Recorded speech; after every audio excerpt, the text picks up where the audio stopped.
What's good, YouTube? Welcome back to my channel, guys. Today I'm doing another interview. Hopefully this is really informative and educational for you guys, so let's get into it, man. But if you're new to this channel, hit that subscribe button for me, hit that notifications bell because I am posting daily vlogs, and also hit that like button on this video for me, man. So yeah, without further ado, meet my brother right here. He's from St. Louis with me. That's one of the craziest possibilities possible. It was true. He's from St. Louis with me. We never knew each other from St. Louis. We're close age range too. And I met him at an open mic rooftop party here in Da Nang. So we've known each other now for like 3 weeks. And today's actually our first time linking since that rooftop party. And right away, I just want to tell his story. He also produces beats, so I should be networking with him and collaborating with him on music soon too. So yeah, tell us your name, bro, and where you from. All right, so I'm right near. I'm from St. Louis, Missouri, Right. St. Louis, USA. Right. And right now we out here in Da Nang. Okay, so what inspired you to leave St. Louis and be in Da Nang right now? So I'll take y'all back to when I was in college. Okay. I didn't used to read books. Like I never read books for fun. And one day, somebody put a certain book in my hand, and that kind of sparked my reading interest. Another book came my way named The 4-Hour Work Week. And in that book, there was a concept about living in another location and working and making American dollars. And the author specifically talked about Thailand, and that just stuck in my head. I waited for a long time and just let that thought sit in my brain and fester. And eventually I got to the point, man, where I was working, I have a CDL, so I was working my job back in the States, and they were moving me state to state. And I just wanted to see the world and see if I could test what this book had said. And I didn't have like any business or anything set up, so you know, I had my savings and whatnot. So I'm like, all right, for this summer, I'm gonna just backpack Europe. That was my first test. That was last summer. This year comes around, I end up quitting my job. I made a couple different sales for my beats. I thought I was gonna be, you know, Metro booming. No, it didn't work out like that. I'm still me. But I ended up quitting my job and kind of focused on that full time. Moved back with my moms, went through the whole ego thing of that. And was just living off my savings, putting my money into my production and just working on that every day. And it got to a point, man, where I was like, something not right. You know what I'm saying? I had a conversation with my moms just about where my headspace was. And I always talk to my mom about what I want to do. And, you know, we having a conversation and she just hit me with one of them real simple questions like, why don't you just go travel? Like, you know, and it was so simple, but so like profound. Like, it's like somebody looking at you being like, yeah, the sky is blue.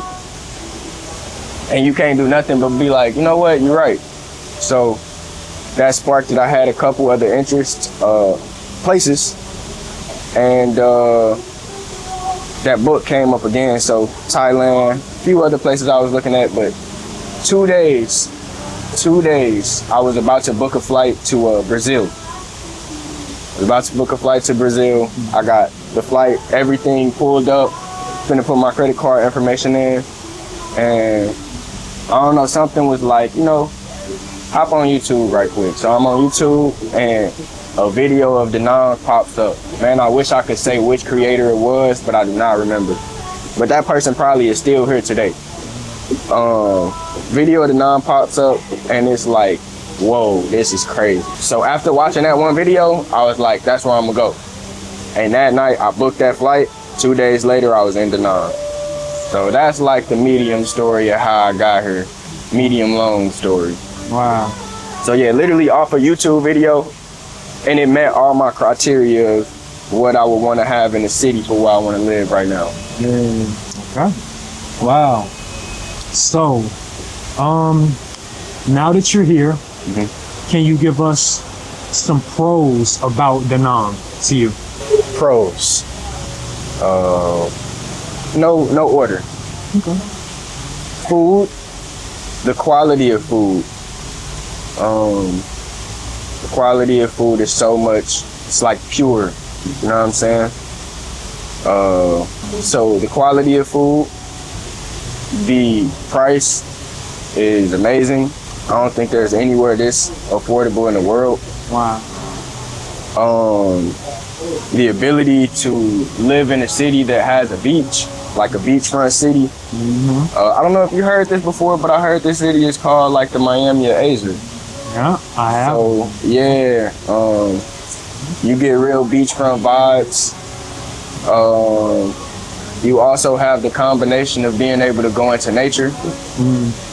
And for the most part, the people are very kind and welcoming to everybody. And last pro is this is the place, or this country is the place with the most motorbikes per capita, and I get to ride around on a motorcycle every day. So, a little personal pro. Nice. Yeah. Okay, so those are your pros. Have you noticed any cons about Da Nang? You know, it's funny you ask, because I have something today that's kind of been like, I don't know, really kind of bugging me. And this will probably be one of my only cons though. Okay. So I'll say this one. I'll say one before that. It is rainy season. And I have lost clothes, hats, shoes to mold from the rain. So that's a con. And that is just me not being prepared. You know what I'm saying? But two is what it's been on my mind today, but it's dealing with a lot of the sellers out here. Like people that are, have shops, or when you go to different areas, different markets, some of them they see you when you're not from here, they see you as like a ATM machine, and some of them try to take advantage of you at the highest level. Like, it's almost a disrespectful level of how much they try to take advantage of you. And that'll be my only con. And I must also caveat this with, I know we are very blessed to be from the United States, and to be able to have the opportunity we can work pretty much any job and you can make over $1,000 a month. And so I understand, like, here, a lot of money for them. Like, a lot of them don't make $1,000 a month. So I'm okay with paying, a little bit extra for the American tax, the foreigner tax. But sometimes, man, it feels like they just beating you over the head with a hammer. And yeah, I just had something happen today where I went down to Marble Mountain. Okay. And I wanted to get some stuff for the homies back home. Some real marble or jade or whatever different things they got down there, and I was prepared to spend money. I went to one shop, and the lady busted me over the head crazy, like little trinket, little bro, the little ones, 1.8 million. I say, whoa, like 40, 50. She said 55 USD, and this is a small little dragon. Souvenir. Yeah. Souvenir, you know what I'm saying? Very small little souvenir dragon, like $55, bro. And then she, I said no. She went into like the emotional attack now, like, oh, my family, blah, blah, blah, And like, sometimes that used to make me feel bad until you hear that story 10 times. So eventually I do end up getting to walk away. And her attitude just changed towards me. Like after I was like, nah, I'm not gonna buy, especially for them prices. She went from being, you know, kind or whatever to like very standoffish, like get out type shit. Is it cool if I curse? Yeah. Okay, yeah, you know. So yeah, that was the experience, and then I went to another lady, and you can kind of feel people's energy, man. You can feel like when people have good intentions. I walked around to some other shops, looked around, didn't really see anything else I liked. Walked into one shop, and the lady felt really genuine. And man, the price was like 10 times cheaper. The same trinket. I ended up getting 2 trinkets from her, or 2 like souvenirs. But the same thing, the lady told me 1.8 million. She told me 200,000. Wow. So you know what I'm saying, and she's probably still making a profit off of that. A good profit. Still making profit off 200,000. You know. Yeah. And yeah, man, she was just a lot more kinder, a lot more like very, very inviting. Like, you know, I walked out of there first too. And I always try to see everything before I make a decision, especially in markets. And I was just telling her, like, you know, I'll come back. She was real cool with it. She was like, all right, you know, you come back, just come see me, whatever. And yeah, man, I ended up coming back because, like, I had a good feeling about her. She felt warm. Same thing somebody else told me 55 USD. She told me 5 USD. So it's like, whoa, okay. And I know, you know, everybody got different situations, but that's probably my biggest con is dealing with that. And you'll deal with that everywhere. I don't even know if that's just a here thing. Yeah. But besides that, man, it ain't too many cons to this place. It's I find myself saying I love this place every day. Wow.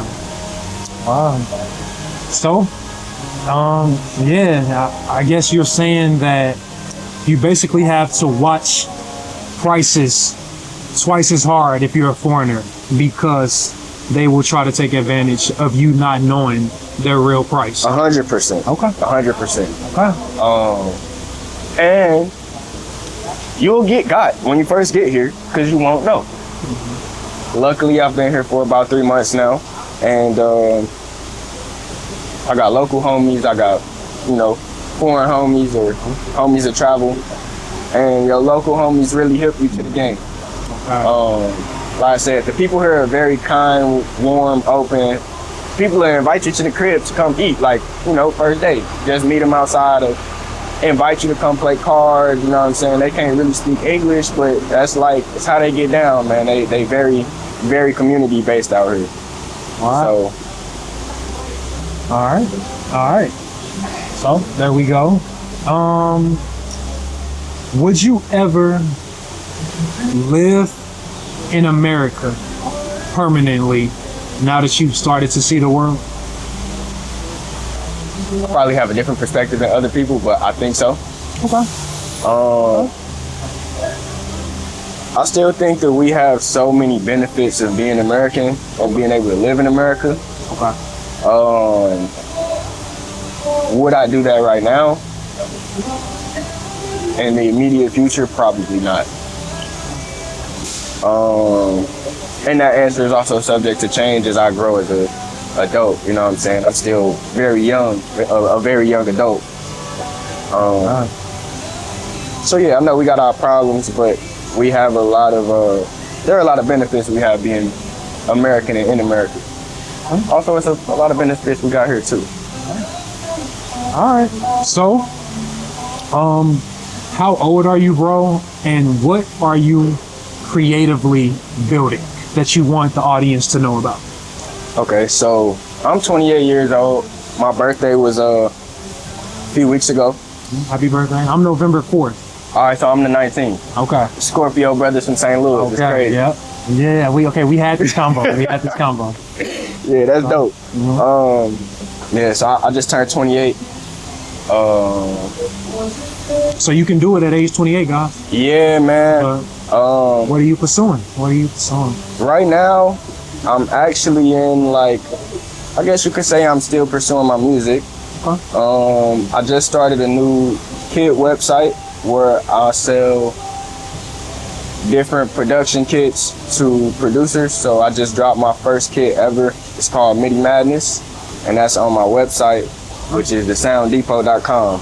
And what I kind of want to do for that is make it just a hub to help producers out in more ways than just products, you know.